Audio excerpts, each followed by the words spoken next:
Hello everyone, আজকে তোমাদের সঙ্গে শেয়ার করে নেব নামমাত্র তেলে শুক্তো রান্না, যেটা স্বাদে অনুষ্ঠান বাড়ির থেকে কম কিছু যায় না। সবজিগুলোকে ভালো করে ধুয়ে কেটে নিয়েছি।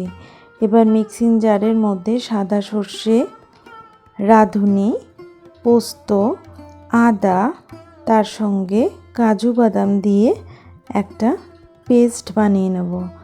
কাজুটা এখানে সম্পূর্ণ অপশনাল, চাইলে দিতেও পারো, নাও দিতে পারো।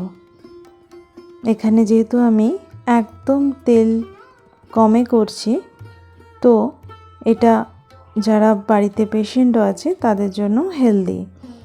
এখানে কড়াইতে 1 চামচ তেল দিয়ে বড়িগুলোকে ভেজে নেব। লাল লাল করে ভাজা হয়ে গেলে আর 1 চামচ তেল দিয়ে 5 ফোড়ন দিয়ে তার মধ্যে উচ্ছেটাকে 2 মিনিট ভেজে নেব।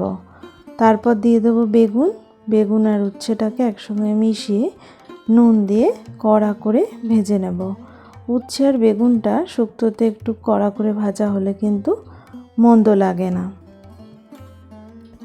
লাল লাল করে ভাজা হয়ে গেলে এটাকে তুলে রাখবো। এবার কড়াইতে কিন্তু আর কোনো তেল রইল না। দিয়ে দেব কেটে রাখা সবজিগুলো। একে একে সবজিগুলোকে কড়াইতে দিয়ে দিচ্ছি। এখানে আমি শুক্তোর যা যা লাগে সেগুলো ছাড়াও কাঁকরোল আর গাজরটাকে অ্যাড করেছি। তোমরা কি কি সবজি দাও জানিও। আর পরিমাণ মতো নুন দিয়ে ভালো করে আরও 2 মিনিট কড়াইতে ভেজে নেব। এবার মিক্সিতে যেই মশলাটা করে রেখেছিলাম সেটাকে দিয়ে দিচ্ছি, আর মিক্সির জার ধোয়া জলটাকে দিয়ে সবজির সঙ্গে ভালো করে মিশিয়ে নেব। আর কোনো রকম জল না দিয়ে দেব সবজি অনুযায়ী আন্দাজ করে দুধ। সম্পূর্ণটাকে এভাবে মিশিয়ে নিয়ে ঢাকা দিয়ে স্লো ফ্লেমে দুধ আর মশলাটার সঙ্গে সবজিটাকে আস্তে আস্তে সেদ্ধ হতে দেব।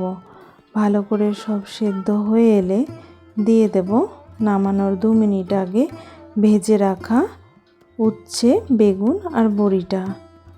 2 মিনিট একটু হালকা করে ফুটতে দেব। এবার দিয়ে দেব ওর মধ্যে চিনি। এখানে গুড়ও দেয়া যায়, আমি গুড় দিলাম না, যদি কোনো কারণে দুধ থাকাতে ওটা কেটে যায়। মিষ্টি মিষ্টি হলে ভাল লাগে। এবার বন্ধ করে দিয়ে গরম ভাতে পরিবেশন করব। কেমন লাগলো জানিও।